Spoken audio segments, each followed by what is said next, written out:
Lovely बनने के लिए अपने को आत्मा बिंदु समझ बिंदु बाप को याद करो। मीठे बच्चे, बाप समान लवली बनने के लिए अपने को आत्मा बिंदु समझ बिंदु बाप को याद करो। प्रश्न है, याद में रहने की गुप्त हड्डी मेहनत हर एक बच्चे को करनी है, क्यों? हड्डी मेहनत का मतलब दिल से मेहनत करना। एक होता है मेहनत कर रहे हैं ज़बरदस्ती, एक होता है अपनी दिल है कि मेहनत करें खुशी से प्यार से। तो बाबा ने कहा याद में रहने की गुप्त हड्डी मेहनत हर एक बच्चे को करनी है, क्यों? बाबा बोले क्योंकि याद के बगैर आत्मा पाप आत्मा से पुण्य आत्मा नहीं बन सकती। जब गुप्त याद में रहें, देही अभिमानी बने, तब विकर्म विनाश हो। धर्मराज की सजाओं से बचने का साधन भी याद है। माया के तूफान याद में ही विघ्न डालते हैं, इसलिए याद की गुप्त मेहनत करो, तभी लक्ष्मी नारायण जैसा लवली बन सकेंगे। गीत है ओम नमो शिवाय। ओम शांति।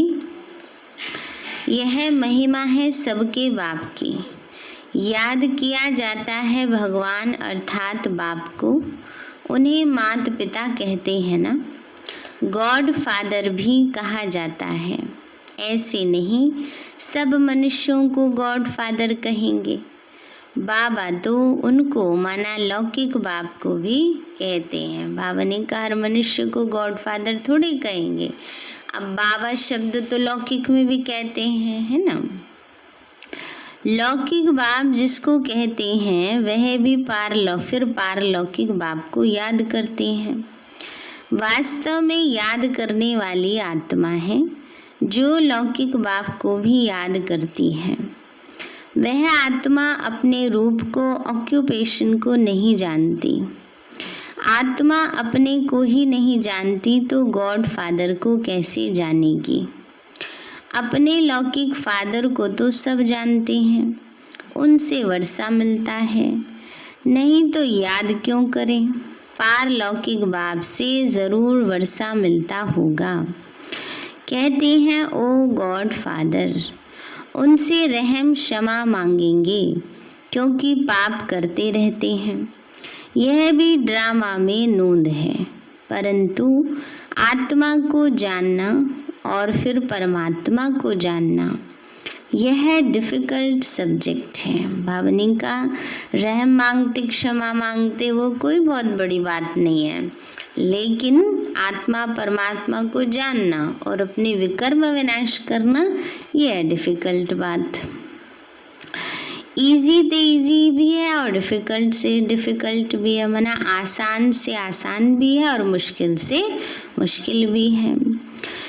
भले कितना भी साइंस आदि सीखते हैं जिससे मून तक चले जाते हैं, तो भी इस नॉलेज के आगे वह तुच्छ है। अपने को और बाप को जानना बड़ा मुश्किल है। जो भी बच्चे अपने को ब्रह्मा कुमार कुमारी कहलाते, वह भी अपने को आत्मा निश्चय करें। मैं आत्मा बिंदी हूँ, हमारा बाप भी बिंदी है, यह भूल जाते हैं। यह है डिफ़िकल्ट सब्जेक्ट। अपने को आत्मा भी भूल जाते तो बाप को याद करना भी भूल जाते। देही अभिमानी बनने का अभ्यास नहीं है। जन्म जन्म देह अभिमानी बने हैं ना, तो आत्मा समझने का अभ्यास नहीं है। अब देह समझने का अभ्यास तो पक्का हो गया। अब बाबा कहते कौन सा अभ्यास पक्का करो? आत्मा समझने का। वो कौन कराएगा? अपने आप को अपने आप ही कराना होगा, दूसरा थोड़ी कोई कराएगा, है ना। तो बाबा रोज मुरली में समझा ही रहे हैं, बच्चे पक्का करो पक्का करो। बाबा कहते हैं आत्मा बिंदी है, उसमें ही 84 जन्मों का पाठ नूंधा हुआ है। जो मैं आत्मा भिन्न भिन्न शरीर ले पाठ बजाती हूँ, ये घड़ी घड़ी भूल जाता है मुख्य बात यही समझने की है, आत्मा और परमात्मा को समझने के सिवाय बाकी नॉलेज तो सबकी बुद्धि में आ जाता है। हम 84 जन्म लेते हैं, सूर्यवंशी, चंद्रवंशी, वैश्य, शूद्रवंशी बनते। यह चक्र तो बहुत सहज है, समझ जाते हैं, परंतु सिर्फ चक्र को जानने से इतना फायदा नहीं है जितना अपने को आत्मा निश्चय कर बाप को याद करने में फायदा है। बाबा कहते हैं चक्र को याद करने से भी इतना फायदा नहीं होता जितना अपने को आत्मा निश्चय कर बाप को याद करने से होता है। मैं आत्मा तो स्टार हूँ, फिर बाबा भी स्टार है, अति सूक्ष्म, वही सर्व का सदगति दाता है। उनको याद करने से ही विकर्म विनाश होने हैं। इस तरीके से कोई भी निरंतर याद नहीं करते, देही अभिमानी नहीं बनते। घड़ी घड़ी यह याद रहे मैं आत्मा हूँ। क्या याद रहे? मैं आत्मा हूँ। याद रहता है, भूल जाता है। बाबा कहते हैं घड़ी घड़ी याद रहे। बाप का फरमान है मुझे याद करो तो विकर्म विनाश होंगे। बाबा कहते घड़ी घड़ी याद रहे मैं आत्मा हूँ, बिंदु हूँ। तो आत्मा बिंदु को गुस्सा क्यों आएगा? मैंपन क्यों आएगा? मेरा तेरा क्यों आएगा? इसलिए क्या होता है, भूल जाते हैं, देहाभिमान में आ जाते हैं, तभी तो मेरा तेरा आ जाता है ना। तो बाबा कहते हैं बच्चे यहाँ पाठधारी आकर बना हूँ। मेरे में 5 विकारों की कट चढ़ी हुई है। आयरन एज में है, अब गोल्डन एज में जाना है, इसलिए बाप को बहुत प्यार से याद करना है। इस रीति बाप को याद करेंगे तब कट निकल जाएगी। ये है मेहनत, सर्विस की लबार तो बहुत मारते हैं। हमने इतनी सेवा की, हमने इतनी सेवा की, ये सेवा की, क्या है? इस सर्विस की लबार है। बाबा कहते हैं बच्चे, कहते हैं हाँ जी ये सर्विस की बहुत प्रभावित हुए, परंतु शिव बाबा समझते हैं कि आत्मा और परमात्मा के ज्ञान पर कुछ भी प्रभावित नहीं हुए। बाबा कहते कई अगर ऊपर से कहते हैं हाँ बहुत अच्छा है, बहुत अच्छा है, बहुत अच्छा है, और करते कुछ है नहीं। तो बाबा कहते हैं वो थोड़ी कुछ वो हुआ, उन्हें समझा ही नहीं, बाबा के बच्चे बने नहीं, ऊपर ऊपर से बस प्रभावित हो गए। तो बाबा कहते हैं बच्चे सर्विस की लबार मारते हैं कि बाबा फलाने बहुत प्रभावित हुए, लेकिन बाबा कहते हैं मुख्य बात तो समझी नहीं आत्मा परमात्मा की।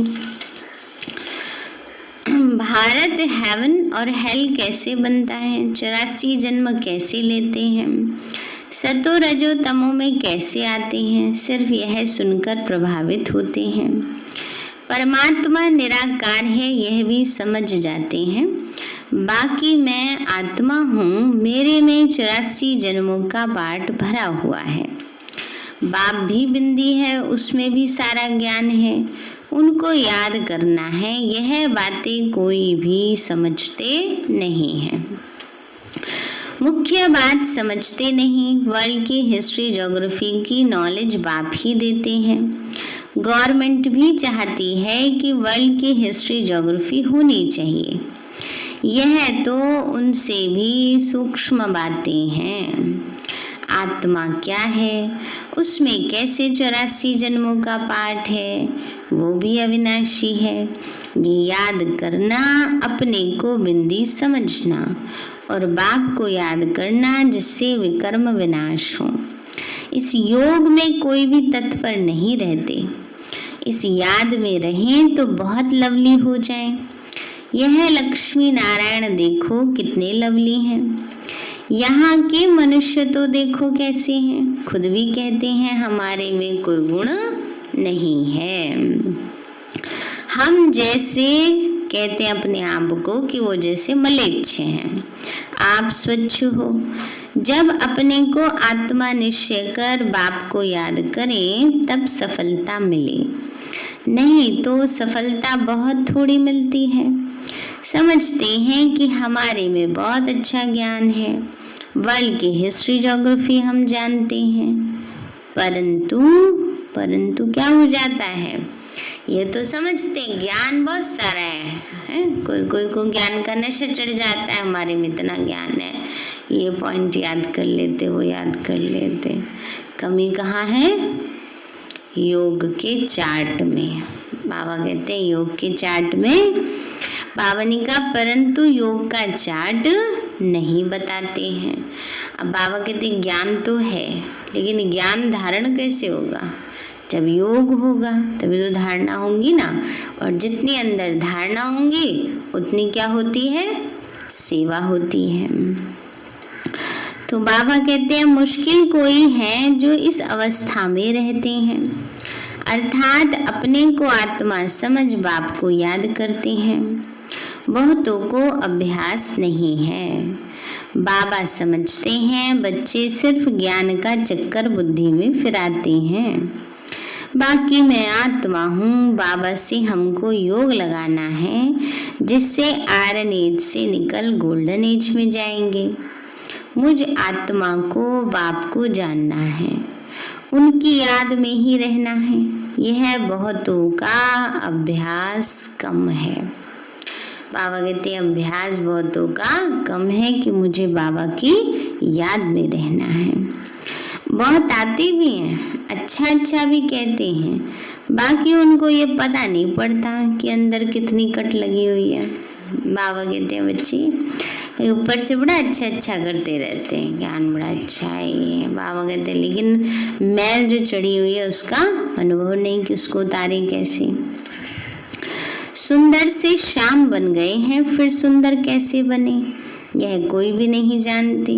सिर्फ हिस्ट्री ज्योग्राफी जानने का काम नहीं है। पावन कैसे बने सजाना खाने का उपाय है, सिर्फ याद में रहना। योग ठीक नहीं होगा तो धर्मराज की सजाएं खाएंगे। ये बहुत बड़ी सब्जेक्ट है जिसको कोई उठा नहीं सकते। ज्ञान में अपने को मियाँ मिट्ठू समझ बैठते हैं, इसमें कोई शक नहीं है। बाबा कहते ज्ञान में क्या समझ लेते हैं अपने आप को? मियाँ मिट्ठू, हम बड़े ज्ञानी हैं, इतना ज्ञान है। बाबा कहते हैं बच्चे इसमें कोई शक नहीं है, मियाँ मिट्ठू समझ के बैठ जाते हैं बस। मूल बात है योग की। योग में बहुत कच्चे हैं, इसलिए बाबा कहते हैं खबरदार रहो, सिर्फ पंडित नहीं बनना है। पंडित जी कहता है ना राम राम कहो तो नदी पार हो जाएगी, जब अपनी बारी आई तो नाव लाओ। तो बाबा भी कहता है बच्चे सिर्फ पंडित नहीं बनना, ज्ञान सुनाने वाले ना, ज्ञान धारण करने वाले बनना है। तो अपने आप सब देखकर धारण करना शुरू कर देंगे। मैं आत्मा हूँ, मुझे बाप को याद करना है। बाप ने फरमान दिया है मन मना भव। ये है महामंत्र। अपने को स्टार समझ, बाप को भी स्टार समझो, फिर बाप को याद करो। बाप का कोई बड़ा रूप सामने नहीं आता है, तो देही अभिमानी बनने में ही मेहनत है। विश्व के महाराजा महारानी एक बनते हैं, जिनकी लाखों प्रजा बनती है। प्रजा तो बहुत है ना, हिस्ट्री ज्योग्राफी को जानना तो सहज है, परंतु जब अपने को आत्मा समझ बाप को याद करेंगे तब पावन बनेंगे। ये अभ्यास बड़ा डिफिकल्ट है। याद करने बैठेंगे तो बहुत तूफान विघ्न डालेंगे। बाबा कहते हैं डिफिकल्ट सब्जेक्ट है। योग लगाने बैठेंगे तभी नींद आएगी, सारा नींद नहीं आए हैं। योग लगाने बैठेंगे तभी सारे काम याद आएंगे। ये क्या है? माया के विघ्न होते हैं। तो योग लगाना छोड़ दो, पहले काम ही करके आ जाओ। हाँ, फिर उनको भगाना चाहिए, है ना, कि ये मेरा टाइम योग के लिए है, वो बाकी काम के लिए सारा दिन है ना। तो इसलिए उनको भगाएंगे तो फिर धीरे धीरे अभ्यास अच्छा हो जाएगा। तो बाबा कहते हैं बच्चे देही अभिमानी बनने में ही मेहनत है। याद में करने बैठेंगे तो बहुत तूफान विघ्न डालेंगे। कोई आधा घंटा भी एक रस हो बैठे बड़ा मुश्किल है। घड़ी घड़ी भूल जाएंगे, इसमें सच्ची गुप्त मेहनत है। चक्र का राज जानना सहज है, बाकी देही अभिमानी हो बाप को याद करना ये मुश्किल ही कोई समझते हैं और उस एक्ट में आते हैं। बाप की याद से ही तुम पावन बनेंगे, निरोगी काया, बड़ी आयु मिलेगी। सिर्फ वर्ल्ड की हिस्ट्री ज्योग्राफी समझाने से माला का दाना नहीं बन सकते। बाबा ने कहा केवल ज्ञान सुनाने से माला का दाना नहीं बनेंगे, दाना बनेंगे याद से। और याद अच्छी है वो भी क्या कैसे पता चलेगा? कोई कहे हम तो सारा दिन योग में रहते हैं, बाबा मानेंगे? क्यों नहीं मानेंगे? कोई रह नहीं सकता। और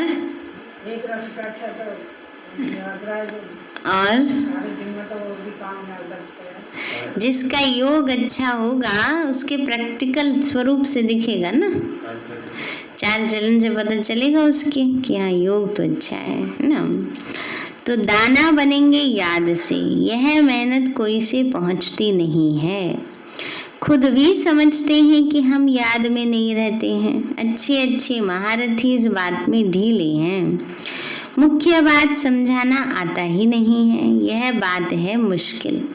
कल्प की आयु इन्होंने बड़ी कर दी है तो तुम 5000 वर्ष सिद्ध करते हो, परंतु आत्मा परमात्मा का राज कुछ भी नहीं जानते, याद ही नहीं करते, इसीलिए अवस्था डगमगाती रहती है। देह अभिमान बहुत है, देही अभिमानी बने तब तो माला का दाना बन सके। ऐसे नहीं वर्ल्ड की हिस्ट्री ज्योग्राफी समझाते हैं इसीलिए हम माला में नजदीक आ जाएंगे। नहीं, बाबा कहते हैं नहीं कि हमारे अंदर बड़ा ज्ञान है तो हम माला के नजदीक आएंगे, नहीं।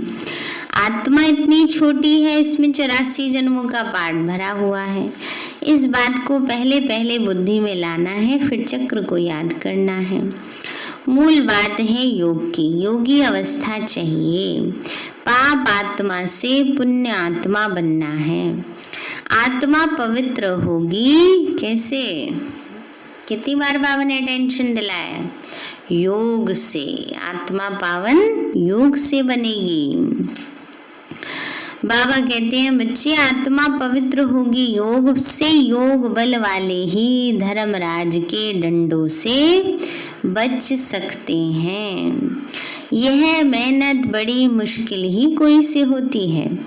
माया के तूफान भी बहुत आएंगे। फिर बाबा कहते हैं ना सोचो कि भाई हम तो योग लगाने बैठ जाएंगे, तो बाबा कहते माया के तूफान तो आएंगे। बाबा ने कहा बच्चे माया के तूफान भी बहुत आएंगे, यह बहुत हड्डी गुप्त मेहनत है। लक्ष्मी नारायण बनना मासी का घर नहीं है कि आराम से चले गए मासी के घर। मासी का घर क्यों कहते हैं बाबा? प्यार होता है ना मासी से, माँ जैसी। मासी माना माँ जैसी, माँ जितना प्यार करती है तो सहज ही उसके घर चले आते भाग भाग के, मासी की बुआ की। तो बाबा कहते हैं बच्चे ऐसे ही बच्चे सोचते हैं लक्ष्मी नारायण बनना कोई आसान बात नहीं है, विश्व का मालिक बनना। यह अभ्यास हो जाए तो चलते फिरते बाप की याद आती रहे, इसको ही योग कहा जाता है। बाकी यह ज्ञान की बातें तो छोटे छोटे बच्चे भी समझ जाएंगे और समझा भी देते हैं बड़ा अच्छा, लेकिन धारणाएं और योग पर सारा मदार है। बाबा कहते हैं चित्रों में सब युग आदि लगे हुए हैं, ये तो कॉमन है। जब कोई भी कार्य शुरू करते हैं तो स्वास्तिका लगाते हैं, यह निशानी है सतयुग त्रेता की। बाकी ऊपर में है छोटा सा संगम युग। तो पहले अपने को आत्मा समझ बाप को याद करते रहेंगे, तब ही वह शांति फैल सकती है। योग से ही विकर्म विनाश होंगे। सारी दुनिया इस बात में भूली हुई है आत्मा और परमात्मा के बारे में। कोई कहते हैं परमात्मा तो हजारों सूर्य से तेजों में है, परंतु ये तो हो नहीं सकता। जबकि कहते हैं आत्मा सो परमात्मा, फिर तो दोनों एक हुए ना, छोटे बड़े का तो फर्क ही नहीं। इस पर भी समझाना है कि आत्मा का रूप बिंदी है। बाबा कहते इस बात पे भी समझाना, आत्मा का रूप बिंदी है और आत्मा सो परमात्मा नहीं है। बस रूप में एक जैसे हैं, पर आत्मा ही परमात्मा थोड़ी, आत्मा अलग है परमात्मा अलग है। तो आत्मा सो परमात्मा है तो परमात्मा भी बिंदी ठहरा, इसमें फर्क तो हो न सके। सब परमात्मा हो जाए तो सब क्रिएटर हो जाए। सर्व की सदगति करने वाला तो एक ही बाप है, बाकी तो हर एक को अपना पार्ट मिला हुआ है। यह बुद्धि में बिठाना पड़े, समझ की बात है। बाबा कहते हैं मुझे याद करो तो कट निकल जाएगी ना, आत्मा की कट निकलेगी।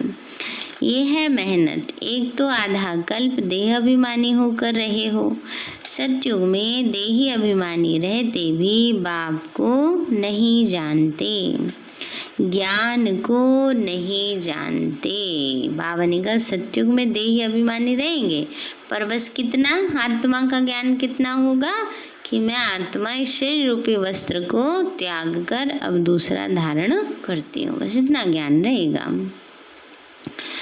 तो बाबा कहते हैं ज्ञान को नहीं जानते, इस समय जो तुमको नॉलेज मिलती है वह नॉलेज गुम हो जाती है। वहाँ सिर्फ इतना जानते कि हम आत्मा एक शरीर छोड़कर दूसरा लेते, पार्ट बजाते। इसमें फिक्र की क्या बात, हर एक को अपना अपना पार्ट बजाना है। रोने से क्या होगा, कोई शरीर छोड़ते हैं तो रोते हैं ना। बाबा कहते हैं कहीं और गए पार्ट बजाने। यह समझाया जाता है, अगर कुछ समझें तो शांति आ जाए। खुद समझेंगे तो औरों को भी समझाएंगे। बुजुर्ग लोग समझाते भी हैं, रोने से क्या वापस थोड़े ही आएंगे। शरीर भले छोड़ आत्मा निकल गई, इसमें रोने की क्या बात। अज्ञान काल में भी ऐसे समझते, परंतु वह यह थोड़े ही जानते कि आत्मा और परमात्मा क्या चीज है। आत्मा में खाद पड़ी है, वह तो समझते हैं आत्मा निर्लेप है। तो यह बहुत महीन बातें हैं, बाबा जानते हैं, बहुत बच्चे याद में रहते नहीं। सिर्फ समझाने से क्या होगा, बहुत प्रभावित हुआ, परंतु इससे उसका कोई कल्याण थोड़े ही हुआ। आत्मा परमात्मा की पहचान मिले तब समझे कि बरोबर हम उनके बच्चे हैं। बाप ही पतित पावन है, हमको आकर दुख से छुड़ाते हैं, वो भी बिंदी है। तो बाप को निरंतर याद करना पड़े। बाकी हिस्ट्री ज्योग्राफी जानना ये कोई बड़ी बात नहीं है, भले समझने के लिए आते हैं, परंतु इस अवस्था में तत्पर रहें कि मैं आत्मा हूँ, इसमें ही मेहनत है। आत्मा परमात्मा की बात तो तुमको भी बाप ही आकर समझाते हैं। सृष्टि का चक्र तो सहज है, जितना हो सके उठते बैठते देही अभिमानी बनने की मेहनत करनी है।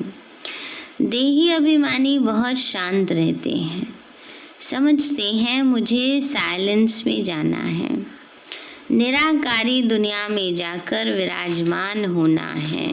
बाबा कहते हैं जो देही अभिमानी रहते हैं, उन्हें आत्मा का पाठ पक्का है, तो समझते हैं बस अब मुझे आत्मा को शरीर छोड़ के अपने घर जाना है, हमारा पाठ पूरा हुआ। हमारा पाठ अभी पूरा हुआ। बाप का रूप छोटा बिंदी ही समझेंगे, वह कोई बड़ा लिंग नहीं है। बाबा बहुत छोटा है, वही नॉलेजफुल है, सर्व के सदगति दाता है। मैं आत्मा भी नॉलेजफुल बन रहा हूँ। ऐसा चिंतन जब चले तब ऊंचा पद पा सके। दुनिया भर में कोई आत्मा और परमात्मा को नहीं जानते।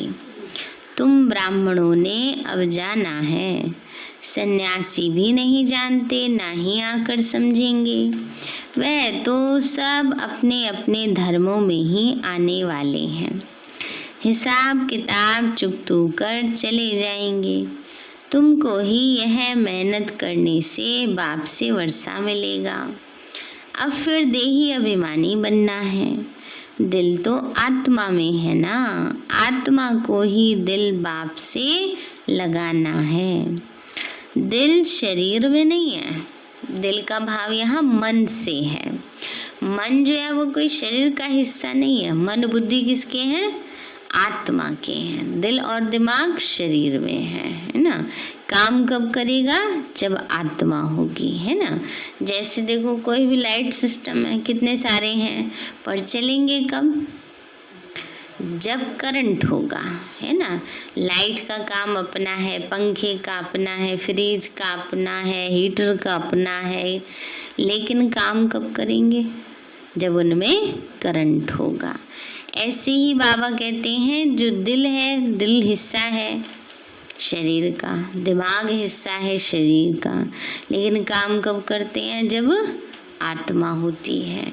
आत्मा में मन बुद्धि है तो उसको मन को कहा जाता है। मन की तुलना दिल से की जाती है और बुद्धि की तुलना दिमाग से की जाती है। कहते हैं ना, मेरा दिल तो ये कह रहा है पर मेरा दिमाग ये कह रहा है। अब वो दिल जो मुर्दे में पड़ा वो थोड़ी बोलेगा ना, लेकिन वो कौन बोलता है? मन। मन ये कहता है, बुद्धि ये कह रही है ना। तो बाबा कहते हैं दिल शरीर में नहीं, शरीर के साथ सब स्थूल ऑर्गन्स हैं। स्थूल रूप वाला जो हार्ट है, जो पंपिंग का काम करता है सारे शरीर में, खून पूरे शरीर में जो जाता है उसका काम क्या करता है? ये हार्ट ही करता है। इसलिए दिल की धड़कन चेक की जाती है ना, रुक जाता है तो कहते हैं बस अब आत्मा निकल जाएगी, है ना। तो इसीलिए बाबा कहते हैं बच्चे, शरीर के तो सब स्थूल ऑर्गन्स हैं, दिल को लगाना यह आत्मा का काम है। अपने को आत्मा समझ। फिर परमात्मा बाप से दिल लगानी है। आत्मा बहुत सूक्ष्म है। कितनी छोटी सूक्ष्म आत्मा पाठ कितना बजाती है। ये है कुदरत। इतनी छोटी चीज में कितनी अविनाशी पाठ भरा हुआ है, वह कभी मिटने वाला नहीं है, बहुत सूक्ष्म है। तुम कोशिश करेंगे तो भी बड़ी चीज याद आ जाएगी। मैं आत्मा छोटा स्टार हूँ तो बाप भी छोटा है। तुम बच्चों को पहले पहले मेहनत यह करनी है। इतनी छोटी सी आत्मा ही इस समय पतित बनी है। आत्मा को पावन बनाने का पहला पहला यह उपाय है। पढ़ाई पढ़नी है, बाकी खेलना कूदना तो बात अलग है। खेलने का भी एक हुनर है, पढ़ाई से मर्तबा मिलता है। खेल कूद से मर्तबा नहीं मिलता, उस समय नहीं मिलता था, आजकल मिल जाता है, पोस्ट मिल जाती है। खेल आदि की डिपार्टमेंट अलग होती है, उससे ज्ञान व योग का कनेक्शन नहीं। तो ये भोग आदि लगाना भी खेल पाल है। संदेश लाना, ले जाना, बाबा कहते भोग लगाना, ये सब क्या है? खेल पाल है। मुख्य बात है याद की।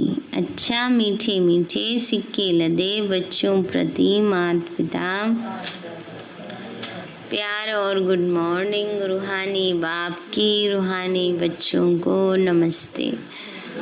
बच्चों की रूहानी माता पिता बाप दादा को नमस्ते नमस्ते नमस्ते बाबा नमस्ते। धारणा के लिए मुख्य सार है, धर्मराज की सजाओं से बचने के लिए याद की गुप्त मेहनत करनी है। पावन बनने का उपाय है अपने को आत्मा बिंदी समझ बिंदु बाप को याद करना। दूसरा है ज्ञान में अपने आप को मियाँ मिट्ठू नहीं समझना है। एक रस अवस्था बनाने का अभ्यास करना है। बाप का जो फरमान है उसे पालन करना है। बाबा की जो आज्ञाएं हैं, श्रीमत है, उसका पालन करना है। वरदान दिया बाबा ने, सच्चाई सफाई की धारणा द्वारा समीपता का अनुभव करने वाले संपूर्ण मूर्त भव। सच्चाई सफाई की धारणा द्वारा समीपता का अनुभव करने वाले संपूर्ण मूर्त भव। बाबा बोले सभी धारणाओं में मुख्य धारणा है सच्चाई और सफाई ना। बाबा कहते हैं ये मुख्य धारणा है, सच्चाई सफाई ना। लेकिन सच्चाई का मतलब क्या है कि हम हमेशा सच बोलते हैं ना, केवल ये सच्चाई नहीं है ना। बाबा कहते हैं बच्चे, अब झूठ तो बाबा के बनने के बाद बच्चे बोलते भी नहीं है वैसे भी ना, लेकिन सच्चे बाबा से सच्चे साफ रहना ना। कोई भी कर्तव्य ऐसा किया है वो बाबा को बताना, उसमें झूठ सच नहीं।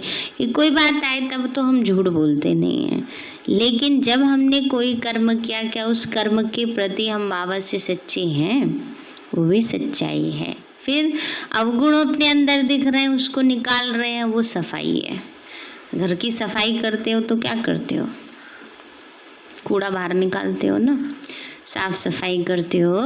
तो ऐसे ही ये तो देख लिया ये अवगुण है, पर निकलेगा कैसे, जब साफ करोगे उसको तो उस अवगुण को निकालना वो सफाई है ना। वो कब निकलेगा, जब हम बाबा से सच्चे साफ रहते हैं, अपने कर्मों पर इतना अटेंशन देते हैं। तो बाबा कहते सभी धारणाओं में मुख्य धारणा सच्चाई सफाई है। एक दो के प्रति दिल में बिल्कुल सफाई हो, जैसे साफ चीज में सब कुछ स्पष्ट दिखाई देता है। विचारों में भी इतनी शुद्धता हो, कर्म में बोल में इतनी शुद्धता हो। कहीं कहेंगे नहीं मेरा भाव ये नहीं था, तो बोल ऐसी क्यों बोले, भाव नहीं था तो बोल भी वैसे नहीं निकलने चाहिए थे ना। तो फिर कर्म ऐसी क्यों करे, है ना। तो इसीलिए बोल और कर्म किसका रिफ्लेक्शन होता है, मन के भावों का। वैसे एक दो की भावना भाव स्पष्ट स्वभाव स्पष्ट दिखाई दे। जहाँ सच्चाई सफाई है वहाँ समीपता है। जैसे बाप दादा के समीप हो, ऐसे आपस में भी दिल की समीपता हो, स्वभाव की भिन्नता समाप्त हो जाए। बाबा कहते हैं बच्चे स्वभाव की भिन्नता समाप्त हो जाए, तो अंदर सच्चाई होगी, मन में राग द्वेष नहीं होगा, तो भिन्नता नहीं होगी। इसके लिए मन के भाव और स्वभाव को मिलाना है।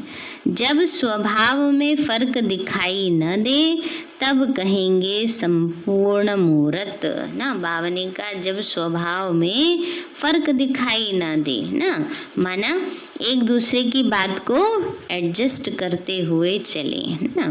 लेकिन इसका मतलब ये नहीं कि एक तो गलती किए जाए दूसरा एडजस्ट ही किए जाए।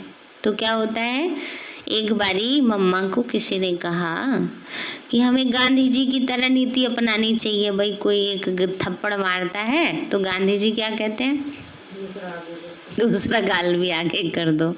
तो मम्मा ने कहा ये नीति हमें नहीं अपनानी है क्यों, क्योंकि उस आत्मा को विकर्म कराने के निमित्त बना रहे हैं, है ना।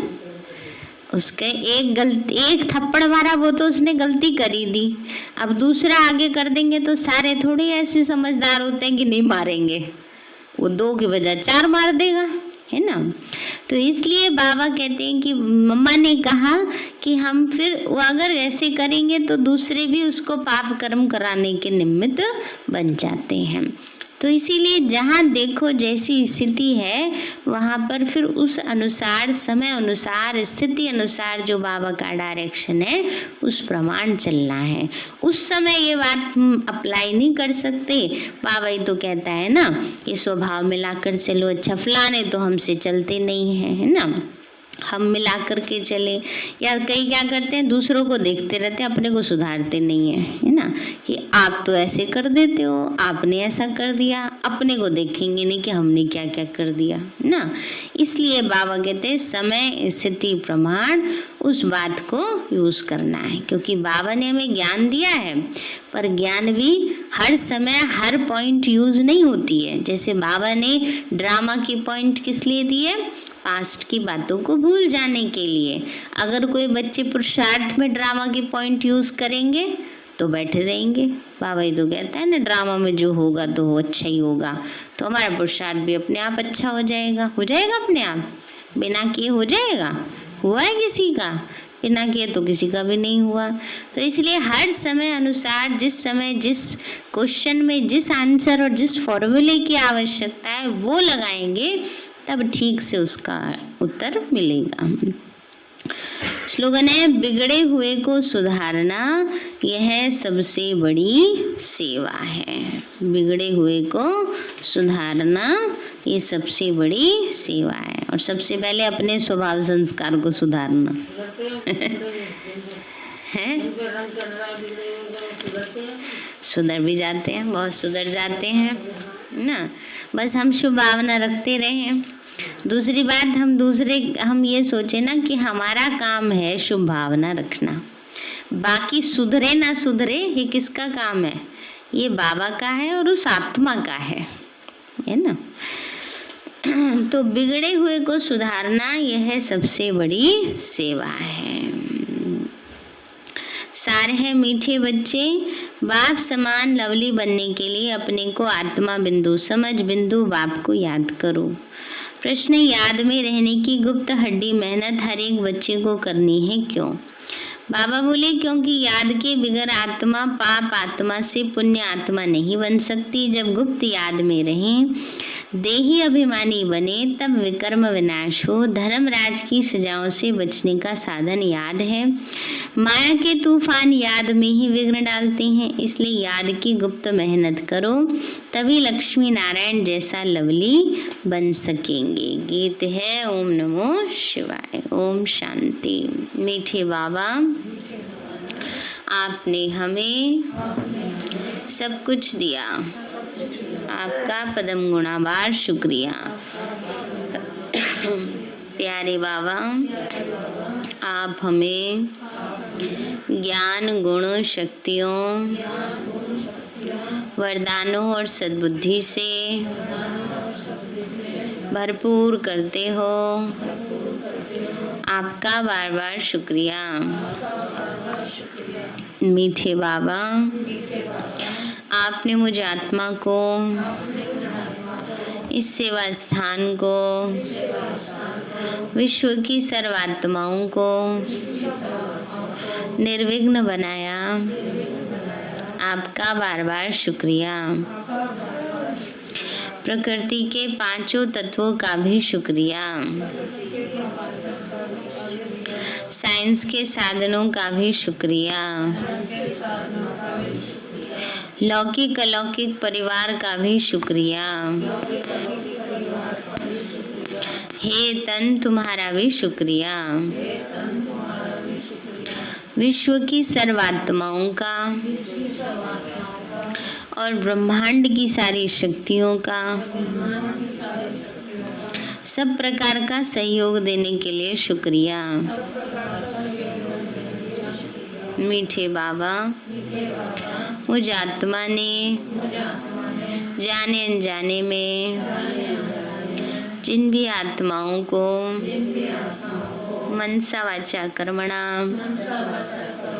दुख दिया है, मैं उन सभी से क्षमा चाहती हूँ। मुझे क्षमादान दिलाओ।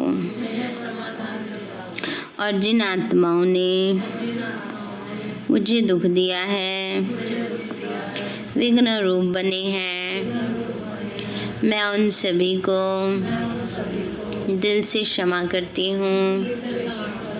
सबका कल्याण हो, सबको सुख शांति सद्बुद्धि मिले और बाबा के सेंटर की सेवाएं खूब बढ़ती जाएं। शिव बाबा से सारी शक्तियाँ मुझ आत्मा में समा रही हैं, पूरे शरीर में फैल रही हैं, पूरे घर में फैल रही हैं, पूरे देश पूरी दुनिया में फैल रही हैं। सब प्रकार के वायरस नष्ट होते जा रहे हैं। मैं आत्मा परम धाम में चमकती हुई मणि हूँ। सतयुग में पावन देवताई शरीर में पहले नंबर जन्म में रॉयल फैमिली में हूँ। मैं अष्टभुजाधारी देवी दुर्गा हूँ। विघ्न विनाशक गणेश हूँ। मैं बाबा की छत्र छाया में पलने वाली सर्वश्रेष्ठ ब्राह्मण आत्मा हूँ। मैं फरिश्ता हूँ। मेरे साथ सब कुछ बहुत अच्छा होगा। मेरे साथ सब कुछ बहुत अच्छा होगा। मेरे साथ सब कुछ बहुत अच्छा होगा। मेरे साथ सब कुछ बहुत अच्छा होगा। ओम